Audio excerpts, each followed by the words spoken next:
గ్రామాలు పట్టణాలలో స్వచ్ఛదనం పచ్చదనం పెంపొందించడం కోసం తెలంగాణ ప్రభుత్వం ప్రతిష్టాత్మకంగా చేపట్టిన స్వచ్ఛదనం పచ్చదనం కార్యక్రమం 5 రోజులపాటు జిల్లాలోని అన్ని గ్రామాలు పట్టణాలలో నిర్వహించడం జరుగుతుందని జిల్లా కలెక్టర్ క్రాంతి వల్లూరు అన్నారు. సంగారెడ్డి మున్సిపాలిటీ పరిధిలోని 33వ వార్డులో మున్సిపల్ చైర్ పర్సన్ బొంగుల విజయలక్ష్మి అధ్యక్షతన జరిగిన స్వచ్ఛదనం పచ్చదనం కార్యక్రమానికి జిల్లా కలెక్టర్ క్రాంతి వల్లూరు ముఖ్య అతిథిగా హాజరయ్యారు. ఈ సందర్భంగా క్రాంతి వల్లూరు మాట్లాడుతూ ప్రతి ఒక్కరూ తమ ఇల్లు పరిశుభ్రంగా ఉంటే సరిపోతుందని, ఇంట్లో చెత్త ఎక్కడ వేసినా ఏమీ కాదని భావించి చెత్తను మున్సిపల్ వాహనాలలో కాకుండా బయట వేస్తున్నారని, దీంతో గ్రామాలు పట్టణాలలో దోమలు వ్యాప్తి చెంది చికెన్ గున్యా, డెంగ్యూ, మలేరియా వంటి అనేక రకాల సీజనల్ వ్యాధులు ప్రబలుతున్నాయన్నారు. దీనంతటికి కారణం బయట చెత్త వేయడమేనని చెప్పారు. ప్రతి ఒక్కరూ ఆరుబయట చెత్త వేయకుండా మున్సిపల్, గ్రామ పంచాయతీ చెత్త సేకరణ వాహనాలలో మాత్రమే చెత్తను వేయాలన్నారు. ఎవరైనా బయట చెత్త వేస్తే వారికి ఆరుబయట చెత్త వేయకుండా చూడాల్సిన బాధ్యత ఆయా కాలనీల ప్రజలకు ఉందన్నారు.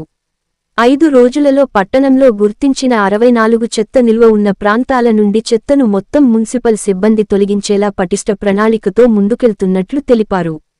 మున్సిపల్ సిబ్బంది చెత్తను తొలగించిన తర్వాత ఆయా ప్రాంతాలలో తిరిగి చెత్త వేయకుండా చూడాల్సిన బాధ్యత ఆయా కాలనీల ప్రజలదేనని అన్నారు. ఈ సందర్భంగా పట్టణంలోని 33వ వార్డులో మొక్కలు నాటడంతో పాటు స్వచ్ఛదనం పచ్చదనం అవగాహన ర్యాలీని నిర్వహించారు. ప్రతి శుక్రవారం నిర్వహించే ఫ్రైడే డ్రైడే కార్యక్రమంపై ప్రజల్లో పెద్ద ఎత్తున అవగాహన తీసుకురావాలని జిల్లా కలెక్టర్ క్రాంతి వల్లూరు అన్నారు. స్థానిక సంస్థల అదనపు కలెక్టర్ చంద్రశేఖర్ స్వచ్ఛదనం పచ్చదనం కార్యక్రమంలో 5 రోజుల పాటు నిర్వహించే వివిధ కార్యక్రమాలను గురించి వివరించారు. ఈ కార్యక్రమంలో ట్రైనీ కలెక్టర్ మనోజ్, 33వ వార్డు councillor Nagaraju, municipal DE Imtiaz, ఆర్పిలు, పట్టణ సమాఖ్య మహిళలు, ప్రజాప్రతినిధులు తదితరులు పాల్గొన్నారు. స్వచ్ఛదనం పచ్చదనం అనే ప్రత్యేక పారిశుద్ధ్య డ్రైవ్ టేకప్ చేయాలి అని తెలంగాణ రాష్ట్ర ప్రభుత్వం నిర్ణయించడం జరిగింది. దాంట్లో భాగంగా నేడు ఈరోజు 33వ వార్డులో మనము మొక్కలు నాటి ఈ కార్యక్రమాన్ని ప్రారంభించుకుంటున్నాము. మొత్తం మన సంగారెడ్డి మున్సిపాలిటీలో మనం ఒక అసెస్మెంట్ చేసినాము. శానిటేషన్ సంబంధించి ఒక 64 గార్బేజ్ వల్నరబుల్ పాయింట్స్ అన్నవి ఉన్నాయి. గార్బేజ్ వల్నరబుల్ పాయింట్స్ అంటే చెప్తారా ఏంటిది? అది అంటే ఆ పాయింట్ లో ఎప్పుడు చెత్త కనిపిస్తుంటది, చెత్త కుప్పలు ఉన్న పాయింట్స్ చెప్పాలి అంటే. సో అటువంటి మొత్తం 64 ఉన్నట్లు మనం ఐడెంటిఫై చేసుకున్నాము. మరి ఈ 5 రోజుల్లో ఈ 64 కూడా ఏవైతే ఉన్నాయో అవన్నీ కూడా క్లియర్ చేసుకోవాలని ఒక ప్రణాళిక వేసుకోవడం జరిగింది. మరి ఒక్కసారి అయితే మన మున్సిపల్ సిబ్బంది క్లియర్ చేస్తారు. మరి చేసిన తర్వాత మళ్ళీ అక్కడ చెత్త పేరుకోకుండా ఉండడానికి మీ అందరూ కూడా బాధ్యత వహించాలి.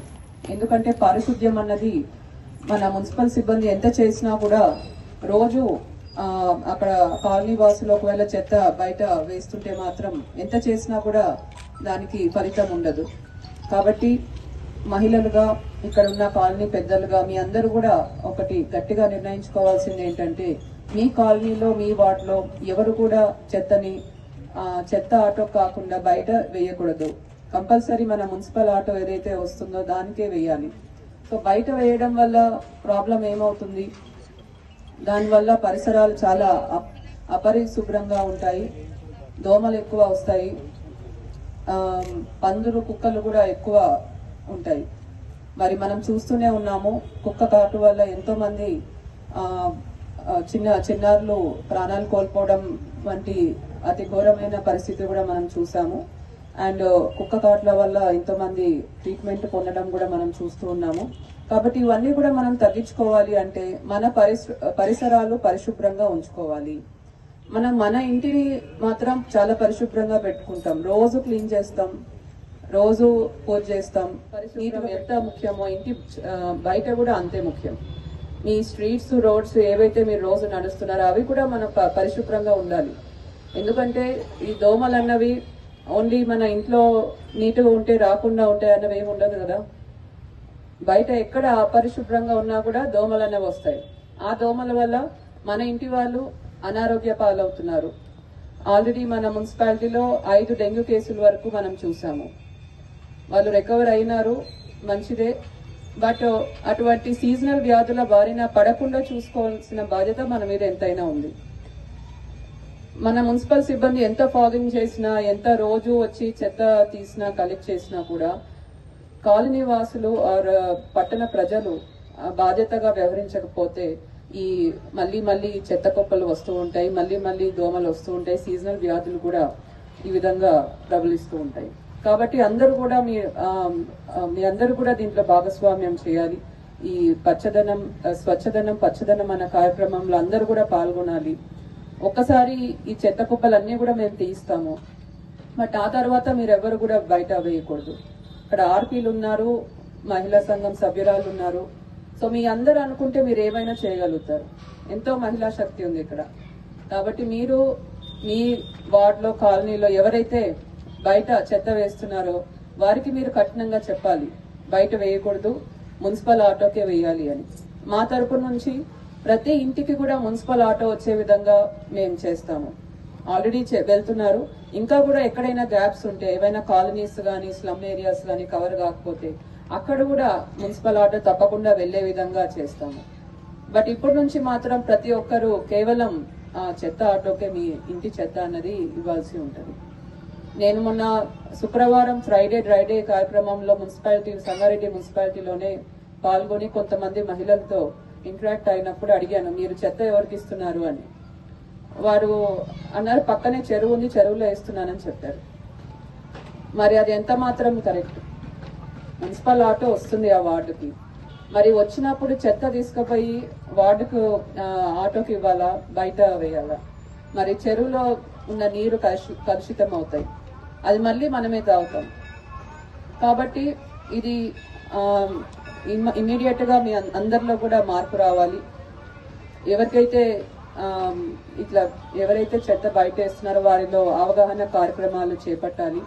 ఇక నుంచి ఎవరు కూడా చెత్తను బయటికి వేయకుండా చూడాలి. ఎవరి కాలనీలో అయితే చెత్త బయట కనపడుతో అక్కడ పందుల సమస్య, కుక్కల సమస్య కూడా తగ్గిపోతుంది ఆటోమేటిక్ గా. బయట వారికి ఫుడ్ దొరుకుతుంది అనేది చాలా స్పష్టంగా ప్రభుత్వం ఆదేశాలు జారీ చేసి ఉన్నది. ముఖ్యంగా అంటే అన్ని గ్రామ పంచాయతీలోనూ అట్లాగే మున్సిపాలిటీలో అయితే అన్ని వార్డులలో ఈ కార్యక్రమాలని నిర్వహించాలని చెప్పి అన్నారు. ముఖ్యంగా మనకి ఒకసారి అంటే క్లుప్తంగా ఒకసారి ప్రతిరోజు ఏం చేయాలనే కార్యక్రమం మీకు తెలియజేయడానికి ఒకసారి చెప్తాను. సో ఒకటి 5th ఆగస్ట్ రోజున మనము ఈరోజు ర్యాలీ మనం నిర్వహించుకుంటున్నాము. సో ఈ ర్యాలీ అయిపోయిన తర్వాత ఇక్కడ ఉన్నటువంటి ప్రతి ఇంటింటికి కూడా ఈ ర్యాలీ ద్వారా వారికి అందరు కూడా ప్రతి ఇంటికి కూడా అవగాహన పరచాలి. అంటే చెత్త సేకరణ ఎలా చేస్తాము, చెత్తని యొక్క కలెక్షన్ ఎలా చేస్తున్నాము అనేది, తడి చెత్త పొడి చెత్త అనే కాన్సెప్ట్ ని మనము ప్రజలకి అవగాహన పరచాల్సిన అవసరం ఉంటుంది. అట్లాగే స్కూల్స్లలో శానిటేషన్ పై మరియు ప్లాంటేషన్ పై అవగాహన కార్యక్రమాలు మన SRIT కాంపిటీషన్స్ నిర్వహించుకోవాలి. అట్లాగే ఇక్కడ ప్రతి వార్డులలో కూడా మనకు గార్బేజ్ వనరబుల్ పాయింట్స్ అని చెప్పి ఐడెంటిఫై చేయడం. అంటే ఎక్కడైతే మనము అంటే స్ట్రీట్ కార్నర్స్ లో కానీ లేకపోతే ఏదైనా ప్రధానమైనటువంటి ఖాళీ ఓపెన్ ప్లేస్ లో చెత్త వేస్తూ ఉంటారు, అది ఎన్నిసార్లు తీసినా కానీ మళ్ళీ అక్కడే అలాగే వేస్తూ ఉంటారు. సో అది అలాంటివి పాయింట్స్ ఐడెంటిఫై చేసి ఈ కార్యక్రమంలో వాటిని క్లీనప్ చేసి ఆ ప్రాంతంలో ఉన్నటువంటి ప్రజలకి అవగాహన కల్పించడం అనేది మరొక ముఖ్య ఉద్దేశము. అట్లాగే అన్ని పబ్లిక్ ఇన్స్టిట్యూషన్స్, తర్వాత పబ్లిక్ ప్లేసెస్, తర్వాత గవర్నమెంట్ ఆఫీసెస్ అన్ని కూడా ఈ కార్యక్రమంలో భాగంగా వాటిని క్లీన్ చేయాలనేది ముఖ్య ఉద్దేశము. తర్వాత శ్రమదానం కూడా ఈ కార్యక్రమంలో భాగంగా మనం చేయాలి. సో అట్లాగే మనకు మున్సిపాలిటీలోనూ అంటే అర్బన్లో, రూరల్ ఏరియాలో కూడా ఈ టేకప్ చేయాల్సిన అవసరం ఉంది. 6వ తారీఖు రోజున ముఖ్యంగా డ్రింకింగ్ వాటర్ మీద మనకి ముఖ్యంగా దృష్టి పెట్టాలి. అట్లాగే రెయిన్ వాటర్ హార్వెస్టింగ్ మీద దృష్టి పెట్టమని చెప్పారు. అంటే అంటే ఎక్కడైతే మనకి చాలా చోట్ల సమ్మర్లో కూడా మనకు కొంత నీటి ఎద్దడి ఎదురైంది మనకి, దాంట్లో కూడా మనం చాలా చోట్ల కూడా మనకు నీటి ఎద్దడి నివారణకు మనకు మున్సిపాలిటీ నుంచి అట్లాగే మిషన్ భగీరథ నుంచి కూడా తీసుకున్నాము. సో స్వచ్ఛమైన నీటిని వచ్చినప్పుడు దాన్ని ఎలా మనం వాడాలి అండ్ స్వచ్ఛమైన నీటిని కలుషితం కాకుండా ఎటువంటి చర్యలు తీసుకోవాలనే దానిపైన కూడా అవగాహన పరచాల్సిన అవసరం ఉంది. సో వాటిని ఈ స్వచ్ఛదనం పచ్చదనం కార్యక్రమంలో భాగంగా టేకప్ చేయడం జరుగుతుంది. అట్లాగే 300 గజాల కంటే ఎక్కువ ఉన్నటువంటి ఇల్లు కానీ కమర్షియల్ ఎస్టాబ్లిష్మెంట్ కానీ వాటిలో మనకు రెయిన్ వాటర్ హార్వెస్టింగ్ స్ట్రక్చర్ అంటే ఇంకుడు గుంతలు పెట్టాలని చెప్పి మనకు ప్రభుత్వం నిర్ణయించడం జరిగింది. సో ఆల్రెడీ మనకు మున్సిపల్ చట్టంలోనే అది ఉంది. దాన్ని ఎక్కడైతే గ్యాప్స్ ఉన్నాయో వాటిని మనము దాన్ని కవర్ చేయడానికి మనకు ఆదేశాలు జారీ చేసి ఉంది. అట్లాగే ముఖ్యంగా ఇక్కడ సంగారెడ్డి పట్టణంలో ఉన్నటువంటి ఏదైతే చెరువులు ఉంటాయో, చెరువులు కానీ కుంటలు కానీ ఉంటాయో వాటిని ప్రొటెక్షన్ చేయాలి. వాటికి సంబంధించినటువంటి చెత్త ఉన్నట్టయితే ఆ ప్రాంతంలో ఆ చెరువులలో కూడా చెత్త తీసేయాలి అని చెప్పేసి మనకు ఇన్స్ట్రక్షన్స్ ఇచ్చారు. ఇది 6వ తారీఖు చేస్తాము. నెక్స్ట్ 7వ తారీఖు రోజున మనకి డ్రైన్స్ కానీ స్టాగ్నెంట్ వాటర్, లో లయింగ్ ఏరియా